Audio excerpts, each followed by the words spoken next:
Year is 2016. It's a nice summer day. Everybody is walking around playing Pokemon Go. Harambe is being remembered across the internet, and although obnoxious and annoying, Logan Paul is yet to go to Japan. During this year, I was 11 years old and in middle school, and although I didn't realize it at the time, I was living in what many people would consider to be one of the greatest years. And now 2016, I was 18. I was 18 years old in 2016. I was at the beginning of my prime during the best year of all time. that I'm a fully grown adult with hair on my neck, I can confidently say, yeah, this year was pretty cool. I mean, like, just go on any social media platform like TikTok or Instagram, and you're guaranteed to see at least a few posts about people reminiscing back on this year. I mean, come on, the worst day in 2016 felt like it was nothing but a nice spring day and you were just frolicking through the flowers. You didn't have to worry about On having God. a job, paying taxes, or bills. The only thing on your mind was that fidget spinners were sold out of almost every store. Honestly, it would not surprise me if some of the people watching this video were born after 2016. Like, bro, how are you gonna be born after peak humanity? We as a society have seriously gotta do some type of scientific research on why this year is considered so great. I know for a fact that some of you in the comments are going to be saying, well, actually, nostalgia bias is a very real thing. Shut up. I don't want to hear it. Just let us have this one. The year was great because we weren't adults. The year was great because the people who are on the internet is the young people, is like Gen Z. So it's like, and in 2016 we weren't adults yet. So in our minds it was the best year ever, you know. But like our parents were probably fucking struggling to like pay their bills and shit and make ends meet, you know. We was just chilling. Thing, please. In classic 2016 fashion, for this video, I have a specially made channel intro.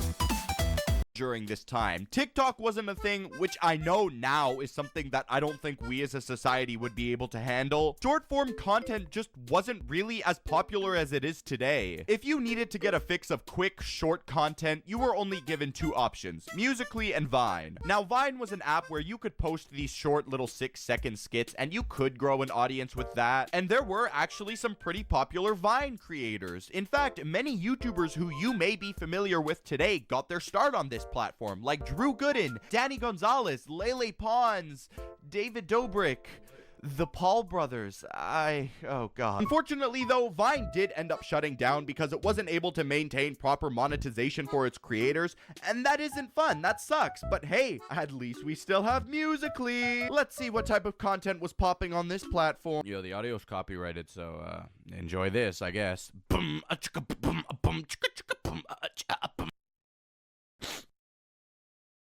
Oh god. That shit is- Musical.ly that is so consisted of cringy. awkward kids posting videos of them lip syncing to songs, and that's pretty much it. Either I'm super out of touch or I have dementia at the age of 20, but That was the only person beginning of who TikTok, I remember too. blowing up off of this app is probably Jacob Sartorius, who you may recognize Musical.ly as the is singer TikTok, of the hit actually. song Sweatshirt. I'm not being sarcastic or anything when I say this. This is legitimately one of the worst songs I've ever heard. During this time, smaller indie games were starting to get in the spotlight, and one game really took the internet by storm, and that was a little project by the name of Undertale. I absolutely love this game. I remember playing it for the first time and falling in love with it within the first few minutes. The music, the simple graphics, everything. It's also just so nostalgic for me. And actually, here's a fun fact. One of my first ever YouTube videos was a deep dive on Undertale. Undertale, a game that still makes my heart warm almost 6 years later. You know, I've after never months. heard of this game.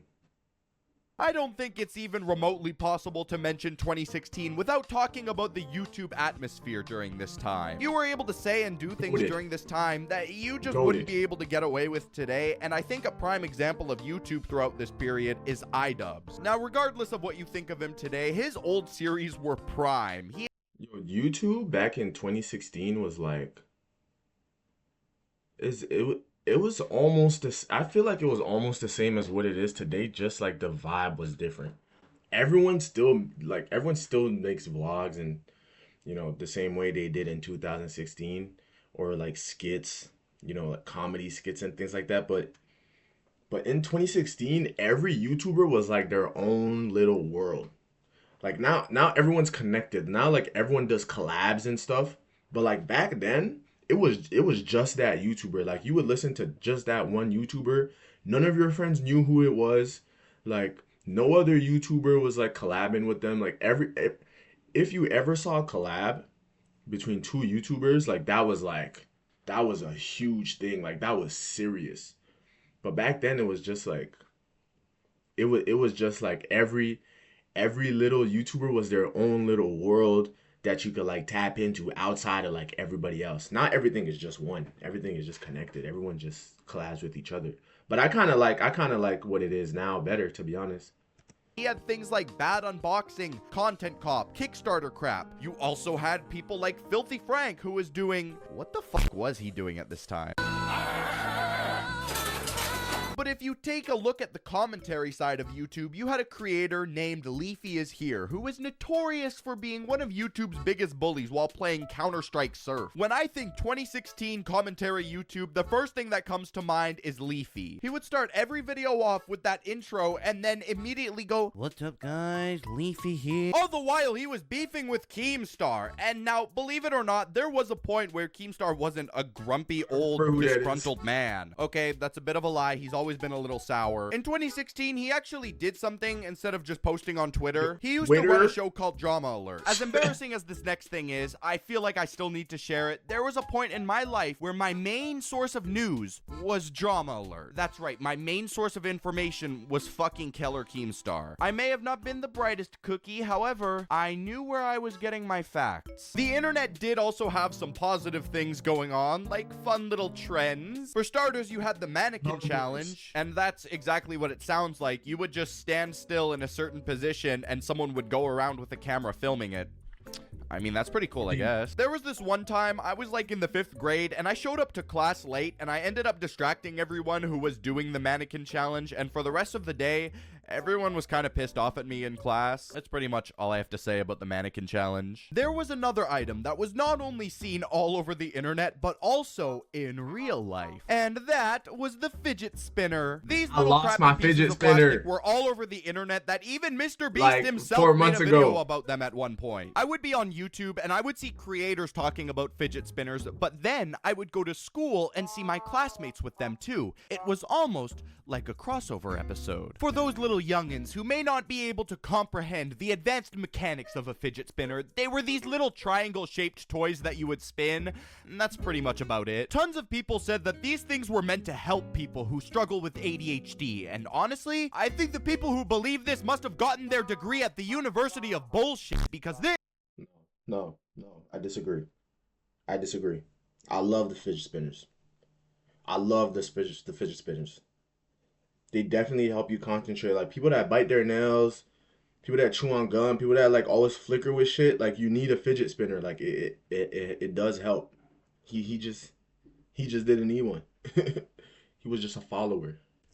This is bull. All my life, I've struggled with ADHD and the ability to focus. I've always fidgeted with things. Fidget spinners never once helped me. Twiddling my thumbs in a circle for 3 hours was more beneficial than holding a fidget spinner for 30 seconds. They were nothing more than a cheap $15 piece of crap that parents would buy for their kids. It's almost tradition that every single generation of children have a toy that everybody needs to get their hands on and are forgotten within 6 months. You may be wondering, why are you so hostile towards the fidget spinner? It's because my parents never bought me one. So yes, my opinion is solely based on jealousy. To be fair, they weren't cheap at the time. Some of them were selling on eBay for hundreds of dollars. It's crazy to me that some stores had the audacity to sell fidget spinners for like $20, knowing damn well they were made by a little Chinese 8-year-olds who are getting paid an annual salary of $1.12. Since we're already on the topic of trash toys, That's does crazy. anybody remember these things? These stupid fucking hoverboards? You know, the ones that costed hundreds of dollars? Even though my allowance was only about $4 a month, I could see right through these that they are the biggest waste of money ever. I don't know if the people who owned these were not only coping with the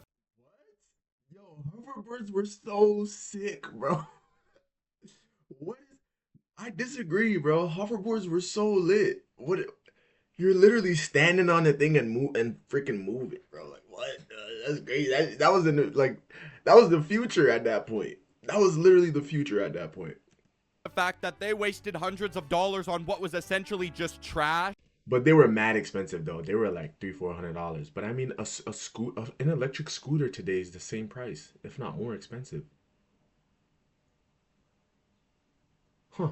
But maybe they were slowly coming to terms with the fact that these were the most uncool things ever. On my life, I have never once been in public and saw somebody using these hoverboards and thought to myself, damn, if only I had that amount of aura. I just wish I was as cool as he was. No, I thought, why doesn't this fucking loser just walk? Anytime I've seen somebody using them in public, I would roll my eyes. How are you not only gonna have zero drip and be wearing a man bun, but on top of that, you're using a hoverboard?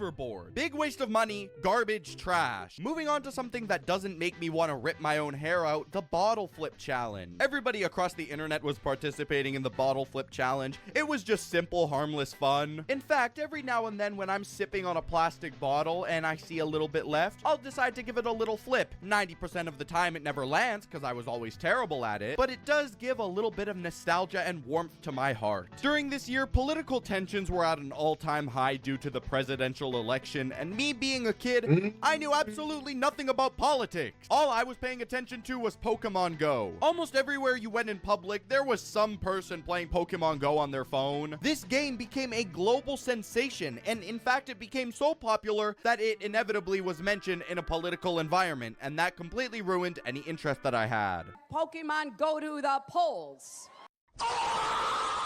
If only there was something that us young people could happily enjoy to ourselves, something so artistic and intricate that the feeble minds of the elderly just simply couldn't understand. Like, Yo, I'm starting to think that the world really is a simulation because in 2016, Donald Trump had to go against Hillary Clinton. Like, who actually thinks that Hillary Clinton is going to beat Donald Trump in a political election? Fast forward to 2024, it's Donald Trump versus Kamala. We know that's not happening. We know Kamala's not beating Donald Trump. Hey, look, that's just me though. That's just me. a TV show, a video game, or even some type of music. Hey, I was waiting for him to get to that. It's genuinely a work of art. Musically, it's nothing too groundbreaking, but I think it just captures such a perfect moment in time where we didn't have to worry about anything. Now, was 2016 that good of a year, or were we just blinded by nostalgia? I think while we were living through not only 2016, but just any time before the Great Lockdown, it really just felt like any other year. I guarantee for as long as we live, we're going to keep thinking back on a few years prior, thinking, damn, this year was so good, despite us complaining about it at the time. 2016 was a fun year though, because the majority of people who are able to relate to this were children at the time. But now that we're old and we got jobs and taxes and sore bodies, that shit sucks. Right. We are always going to be wishing that we were a few years behind just because we miss how we felt at that exact time period. It really is crazy to think about the fact that 2016 was already almost 10 years ago. Anyways, that's pretty much all I have to say. Thank you. I mean, 2016 was pretty lit for me. I had just turned 18. I had just started playing college football, and I got my first job too, so I was making money. But I mean, he is right though that like nostalgia like kind of blinds you. I mean, I think the two best like past years is 2016, and for me it was 2012 when Black Ops 2 came out and GTA 5 came out right after. So it's like, you know what I mean? That sounds like some pretty good years, you know. Shit. Thank you guys so much for watching this video. Let me know if you want to hear more, and yeah, check this video out. See ya. Bye. All right. Thank you for watching. I'll catch you on the next one.